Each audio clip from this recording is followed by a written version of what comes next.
अस्सलाम वालेकुम। अदबिस्तान में खुश आमदीद। आइए शुरू करते हैं लम्हा लम्हा, पल पल, खौफ के शिकंजे में जकड़ती हुई और लर्जा बरादम करती एक हकीकी कहानी। मुसन्निफ मुदस्सिर बुखारी। पर वीडियो शुरू करने से पहले हमारे चैनल को ज़रूर सब्सक्राइब करें और हमारी वीडियो को लाइक और शेयर ज़रूर किया करें। शुक्रिया। मौत का ताक़ुब। मेरा नाम रोज़ी है। जब मैं ये डायरी लिख रही हूँ मेरी उम्र 25 साल है। मेरे लंबे डार्क ब्राउन बाल हैं और मेरे शौहर जॉन के मुताबिक रोज़ी दुनिया की खूबसूरत तरीन औरत है। ये मेरे शौहर का हुस्न ज़र्फ़ है कि मुझे बहुत प्यार करते हैं। मुझे इनसे हमेशा एक शिकवा रहा है कि वो मुझे वक्त नहीं देते, क्योंकि वो कैलिफोर्निया में जॉब करते हैं, जबकि हमारे घर से उनका ऑफिस करीबन 1500 किलोमीटर दूर है। वो महीने में एक मरतबा घर का चक्कर लगाते हैं। मेरी ज़िंदगी के वो पल बहुत खूबसूरत और कभी ना भुलाए जाने वाले होते हैं। हम एक साथ वक्त गुजारते हैं, गार्डन जाते हैं, वो मुझे बाहों में उठाते हैं और मुझे रोमांस की ऐसी दुनिया में ले जाते हैं जहाँ मुझे दुनिया का होश नहीं रहता। लेकिन जब वो चले जाते हैं तो मैं उदास हो जाती हूँ। एक अच्छी बात यह है कि मैंने एक प्राइवेट स्कूल ज्वाइन कर लिया है जहाँ नन्हे मुन्ने बच्चे पढ़ने के लिए आते हैं। मुझे फितरती तौर पर बच्चे बहुत पसंद हैं, मगर मेरी अपनी गोद हरी नहीं हुई। मुझे औलाद की ख्वाहिश है, मगर बहुत सी दुआओं और इलाज के बाद भी मेरी गोद खाली ही है। जॉन अपने ऑफिस के कामों में मसरूफ़ होते हैं, जबकि मैं दिन भर स्कूल में बच्चों को पढ़ाती हूँ। शाम 5 बजे मेरी वापसी होती है। मैं खाना पकाती हूँ और अपने शौहर को फ़ोन करती हूँ, फिर टीवी देखती हूँ और छोटे मोटे काम करने के बाद सो जाती हूँ। आज का दिन भी थका देने वाला था। स्कूल में नए एडमिशन हो रहे थे और प्रिंसिपल ने नए बच्चों को स्कूल में एंट्री के लिए सारी जिम्मेदारी मेरे ऊपर डाल रखी है। डायरी लिखना रोक रही हूँ क्योंकि मेरा सर भारी हो रहा है और मुझे नींद का गलबा मुझ पर छा रहा है। नीचे तारीख और वक्त दर्ज था और डायरी का सफ़ा इख्तिताम को जा पहुंचता है। खूनी कहानी का अगला हिस्सा डायरी के नेक्स्ट सफ़े से शुरू होता है, जो कुछ यूँ था। शाम हो चुकी थी, खिज़ां का मौसम था। मैंने अपनी गाड़ी को गैराज में पार्क किया और अपने अपार्टमेंट की तरफ बढ़ी। मेरे अपार्टमेंट के साथ रोड है जिसके किनारे खिज़ां रसीदा दरख्त हैं। खिज़ां के मौसम ने इन दरख्तों को पत्तों से बेनियाज कर दिया है। शाम के वक्त ये दरख्त टनमंड और अजीब सी सूरत में नजर आते हैं। मेरे अपार्टमेंट के करीब ही एक दरख्त है जो मौसम की भेंट चढ़ रहा है। उसके खुश्क पत्ते गीली सड़क पर बिखरे पड़े हैं। एक बात और भी लिखती चलूं कि थोड़ी देर पहले वहाँ हल्की हल्की बारिश हुई थी। सड़क गीली थी और दरख्तों के खुश्क पत्ते नम होते सड़क पर पड़े थे। शाम उतर आई थी और मेरा जिस्म थकन की वजह से टूट रहा था। मैंने अपने अपार्टमेंट की तरफ बढ़ते हुए इन तमाम चीज़ों को सरसरी नज़रों से देखा। मुझे कुछ खौफ सा महसूस हुआ, जैसे वीराना सा हो, और दरमियान में मेरा इकलौता घर। हालांकि मेरे घर के साथ बहुत से घर थे, लेकिन मेल जोल ना होने के बराबर। बहरहाल मुझे लगा जैसे मेरे सामने से कोई गुजरा हो। 1 सेकंड से भी कम वक्त में मेरी आंख झपकी थी और मेरी नज़रों के सामने से कोई तेज़ रफ्तारी से चीज़ गुजरी थी। मुझे नहीं मालूम कि वो क्या चीज़ थी। मैंने वो वहम समझा और बैग से अपार्टमेंट की चाबी निकाली, लेकिन मुझे हैरत का झटका लगा क्योंकि मेरी चाबी पहले से ही दराज में लगी हुई थी। ये मुमकिन नहीं था, जबकि मेरे हाथ में भी मेरी चाबी मौजूद थी। मैंने चाबी घुमाने के लिए हाथ बढ़ाया तो मुझे लगा जैसे चाबी अपनी जगह पर मौजूद नहीं थी। वहाँ खाली दरवाज़ा मेरा मुँह चिढ़ा रहा था। आज शायद थकन कुछ ज़्यादा ही थी कि कुछ अजीबोगरीब सा महसूस हो रहा था। मैंने अपनी चाबी को की होल में डाला और हैंडल घुमाकर अंदर दाखिल हो गई। कमरे में मुकम्मल अंधेरा छाया हुआ था, मुकम्मल खामोशी और सन्नाटा था। मुझे अच्छी तरह याद था कि सुबह मैंने हॉल रूम की लाइट ऑन रखी थी, लेकिन ये ऑफ कैसे हो गई। इस एरिया में लाइट का निज़ाम 24 घंटे एक्टिव रहता था। लाइट जाने का सवाल ही पैदा ना होता था। मैंने सोचा हो सकता है कमरे की बत्ती फ्यूज़ हो गई हो और काम करना छोड़ गई हो। मैंने अपने घर में ही खौफ महसूस किया। खौफ तन्हाई और रेड में सर्द लहरों ने तन्हाई का एहसास दिलाया। मैंने मोबाइल की टॉर्च ऑन की और स्विच की तरफ गई। वहाँ स्विच ऑफ था। मैंने लाइट ऑन कर दी। हॉल रूम में रोशनी में नहा गया और मेरी जान में जान आई, लेकिन मैंने सोफे के नज़दीक फर्श पर खून के निशान देखे। खून के निशानात ज़मीन पर रेंगते हुए सांप की मानंद बल खाते हुए अपार्टमेंट से बाहर जाकर रुक गए थे। ऐसा लगता था जैसे किसी ज़ीरू को मारकर खींचा गया है। घसीटते हुए उसे बाहर लेकर जाया गया, लेकिन आखिर किसको और किसने किया ये सब। अचानक मुझे अपने टोनी का ख्याल आया। टोनी मेरा पालतू कुत्ता था जो अपार्टमेंट के पीछे हिस्से में रहता था। उसके लिए कोई जगह मखसूस ना थी। वो सिर्फ स्कूल नहीं जाता, वरना घर में वो हर जगह मेरे साथ रहता था। फिर मैंने उसे हर जगह ढूंढ डाला, मगर वो कहीं ना मिला। अलबत्ता अपार्टमेंट से बाहर दरख्त के नीचे पिछली तरफ उसकी लाश नजर आई। उसकी गर्दन काट दी गई थी। मुझे दिली अफसोस हुआ, मुझे इससे दिली लगाव था। मैंने हालात पर गौर किया, लेकिन कुछ समझ में ना आया। कोई चीज़ मेरे घर में दाखिल हुई थी और मेरे टोनी को मार डाला था। मैंने जॉन को फ़ोन किया, मगर उसका नंबर पावर ऑफ आ रहा था। मुझे ठंडे पसीने आ रहे थे और नींद आ रही थी, लिहाजा मैंने अफसोस के साथ डायरी का ये सबक कलम बंद किया। कल जिंदगी ने दी इजाज़त तो कल कुछ लिखूंगी, क्योंकि जो मेरे कुत्ते को मार सकता है वो इतनी राजदारी से मुझे भी आसानी से मार सकता था। डायरी का ये सफ़ा भी ख़त्म हो गया। तारीख के साथ साइन दर्ज था। डायरी का अगला सफ़ा चौंका देने वाला था। कुछ नाकाबिले यकीन हक़ाइक़ थे जो दर्ज किए गए थे। एक आम इंसान इस किस्म के बयानात पर यकीन नहीं कर सकता। तीसरा सफ़ा कुछ यूँ था, आप यकीन करें या ना करें, कल रात मेरे साथ बहुत अजीब हुआ, डरा देने वाला, खौफनाक। कल रात मैं थकन की वजह से सो गई थी। रात के किसी लम्हे मुझे महसूस हुआ जैसे कमरे में कोई दाखिल हुआ हो। किसी ने मेरे कमरे का दरवाज़ा खोला था और अंदर दाखिल हुआ था। मैंने दरवाज़ा बंद होने की हल्की सी आवाज़ को वाज़े तौर पर सुना था और फर्श पर हल्की चाप के कदमों ने मुझे नींद से जगा दिया था। मैंने गनुदगी के आलम में आँख खोली। मेरे रोंगटे खड़े हो गए। वहाँ एक 10 साला बच्चा था जिसके हाथ में चाकू था और वो मेरी जानिब बढ़ रहा था। उसकी आंखों में खून उतरा हुआ था और वो गुस्से में था। मुझे यकीन हो गया था कि वो नन्हा बच्चा किसी सफाक कातिल की तरह मुझे मारना चाहता था। मेरे पास वक्त कम था। अगर मैं जल्द ही कोई फैसला ना करती तो वो मुझे मारने ही वाला था। मैंने आंख के खुले हुए कोने से देखा। वो मेरे सर पर पहुंच गया और चाकू को ऐन मेरे दिल के मकाम पर निशाना बनाने वाला था कि मैंने चीख मारी और उठकर बैठ गई। मैंने आंखें खोल दी और इस बच्चे को पकड़ने लगी। मैंने सोचा कि मैं इस बच्चे का हाथ पकड़ लूँगी और इस पर काबू पा लूँगी, लेकिन जब मैंने आंखें खोलकर देखा तो वहाँ किसी बच्चे का वजूद ना था। दरवाज़ा बंद था और कमरे में मैं तन्हा थी। मैंने सबसे पहले अपने हवास काबू में किए और ख्वाब और हकीकत के बाहिमी लिंक को मिलाने की कोशिश करने लगी। वो ख्वाब नहीं था बल्कि असल हकीकत थी। मैंने खुद अपनी आंखों से इस खूनी बच्चे को देखा जो मेरे साथ खड़ा था। उसके हाथ में तेज धार चाकू था और उसका मकसद सिर्फ मुझे कत्ल करना था। लेकिन फिर वो अचानक किधर गुम हो गया। जब खौफ ने मेरा पीछा छोड़ा तो मैंने उसे बेड और सोफा के नीचे, वॉशरूम और राहदारी में चेक किया, मगर न जाने उसे ज़मीन खा गई या आसमान निकल गया।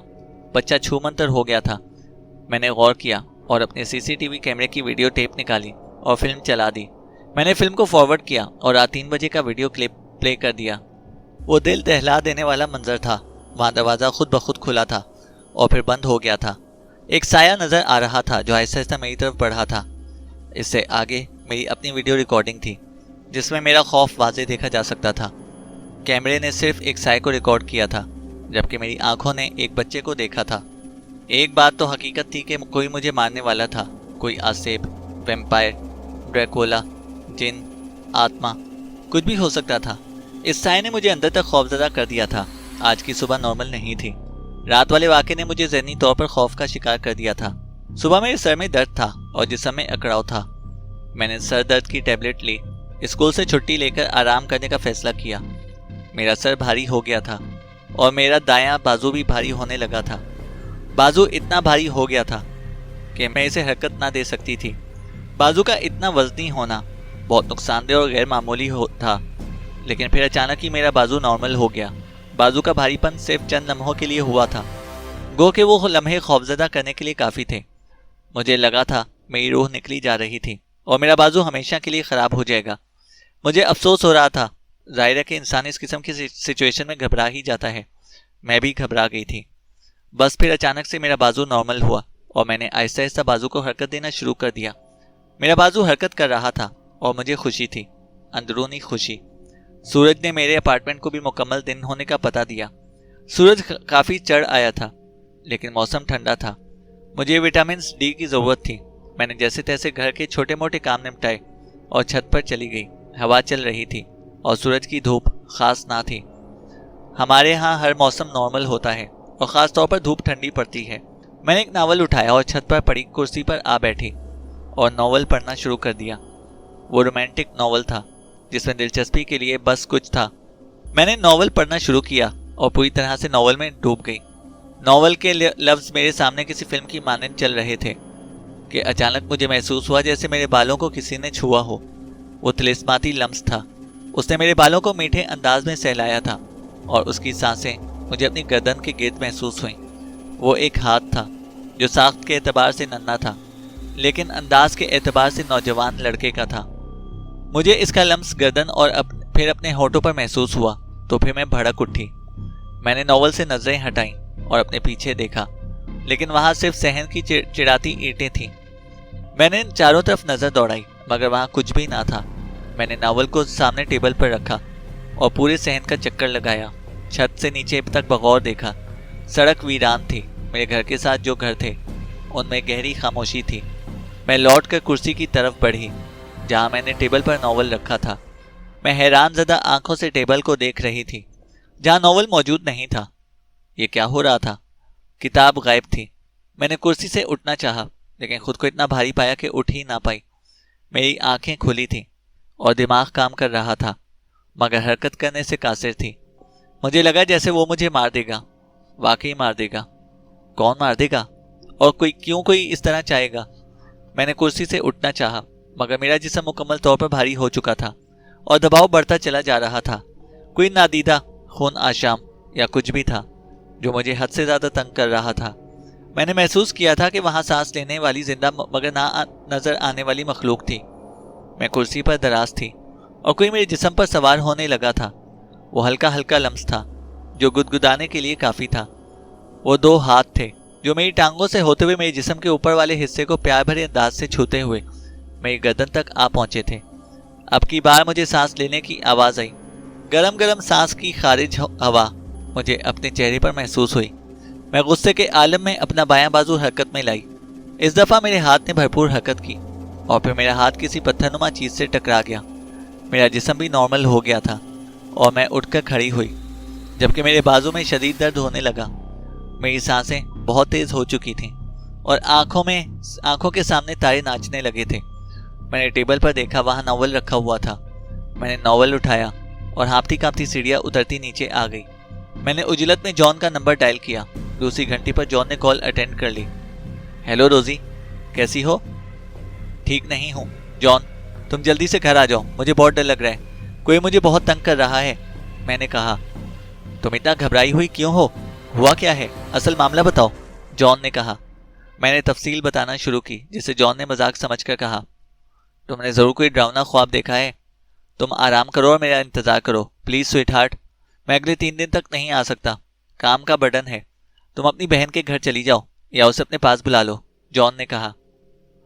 तुम जॉन ही हो ना? मुझे इससे इस किस्म के बर्ताव की हरगिज उम्मीद ना थी। वो मेरी बात को मजाक समझ रहा था।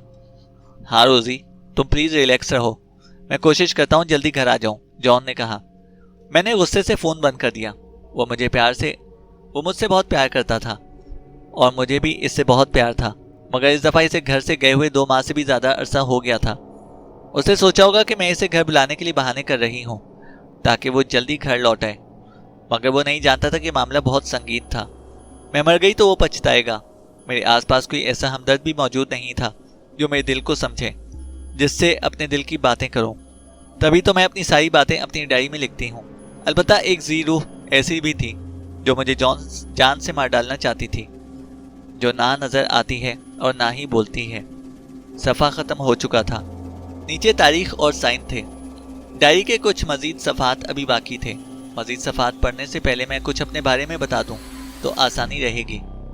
मैं एक प्राइवेट जासूस हूँ, नाम माइकल है और काम आपके सामने। कुछ दिन पहले ही मुझे एक फ़ोन कॉल आई। हेलो, माइकल स्पीकिंग, मैंने कहा। मैं जॉन बात कर रहा हूँ। देखिए, मेरी बीवी की डेथ हो गई है। मुझे लगता है कि उसकी मौत तबाही नहीं है, बल्कि जॉन जानबूझकर कत्ल किया गया है। आप प्लीज़ मेरे साथ तावन करें। आवाज़ आई थी। ओके, मैंने कहा था। सरकारी पुलिस अपने तौर पर काम करेगी। आप मेरा साथ दें तो तफ्तीश की जा सकती है, मैंने कहा। मैं हर किस्म के ताउन के लिए तैयार हूँ, आप तफ्तीश शुरू करें, जॉन बोला। मैंने अपने तौर पर काम करना शुरू कर दिया और जॉन के घर जा पहुंचा। वो खूबसूरत घर था। आइडियल लोकेशन, रोड, गार्डन्स, हर किस्म के मौसम को एंजॉय किया जा सकता था। میں نے روزی کا مرا ہوا چہرہ دیکھا تھا، اس کے آخری رسومات میں حصہ لیا تھا۔ جان افسردہ تھا اور پھوٹ پھوٹ کر رو رہا تھا۔ میں نے اسے تسلی دی تھی، جو چلا گیا تھا اس کا واپس آنا ناممکن تھا۔ پوسٹ مارٹم رپورٹ نے ہم سب کو حیران کر دیا۔ روزی کی موت خون کی کمی کی وجہ سے ہوئی تھی۔ اس کے جسم سے خون کی آخری بوند تک بھی نچوڑ لی گئی تھی، جبکہ رپورٹ کے مطابق اس کی موت کا وقت رات 2 سے 3 بجے تک تھا اور اس کے جسم پر کوئی نشان نہ تھا، نہ ہی کسی انجیکشن کا اور نہ ہی کسی کے دانتوں کا۔ دانت سے مراد کسی جانور کے خونخوار دانت، مگر سوئی تک کا نشان نہ ملا۔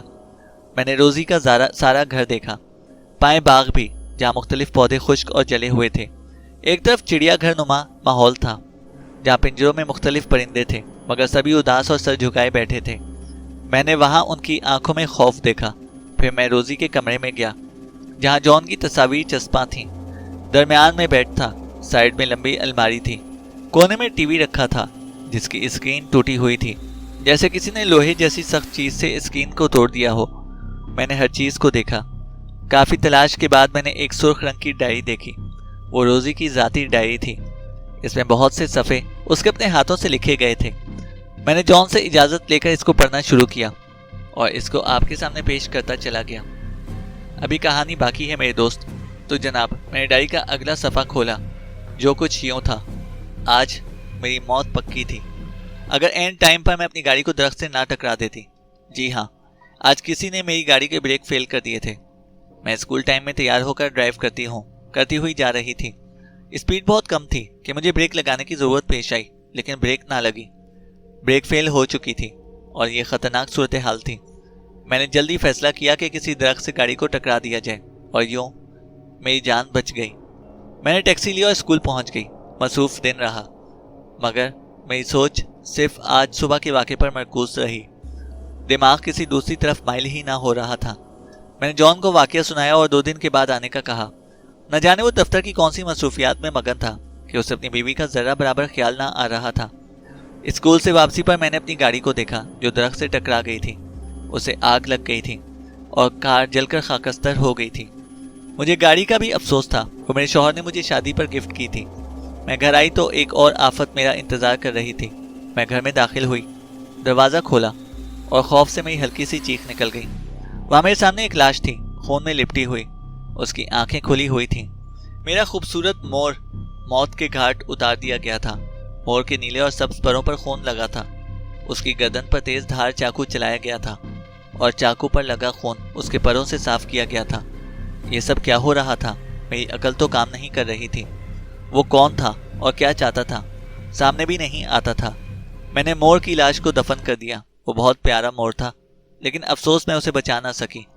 میں مور کو دفنانے کے بعد اپنے کمرے میں گئی۔ وہاں ہر چیز بکھری ہوئی لگتی تھی، جیسے کوئی گھر میں آیا تھا اور میرے سامان کو چھیڑتا رہا تھا۔ میری بہت سی چیزیں فرش پر بکھری ہوئی تھیں اور میرا ٹی وی ٹوٹا ہوا تھا۔ اسکرین پر خاصی زوردار انداز میں ضرب لگائی گئی تھی، جس سے ٹی وی ٹوٹ گیا تھا۔ میں نے سر پکڑ لیا۔ ایک عام انسان کے ساتھ غیر معمولی واقعات کا وقوع پذیر ہونا اور بار بار ہونا نفسیاتی مسائل کو جنم دیتا ہے۔ میرا دل ڈرا ہوا ہے اور زندگی اجیرن ہو گئی ہے۔ آج دوپہر بھی کچھ عجیب ہوا۔ دن 3 بجے میری واپسی ہوئی اور میں سونے کے لیے بیڈ پر گئی۔ آدھے گھنٹے بعد تک مجھے وہی بچہ نظر آیا جس کے ہاتھ میں تیز دھار چاقو تھا، اور وہ مجھے مارنے والا تھا کہ میں نے تیزی سے کروٹ بدلی اور اٹھ کر بیٹھ گئی۔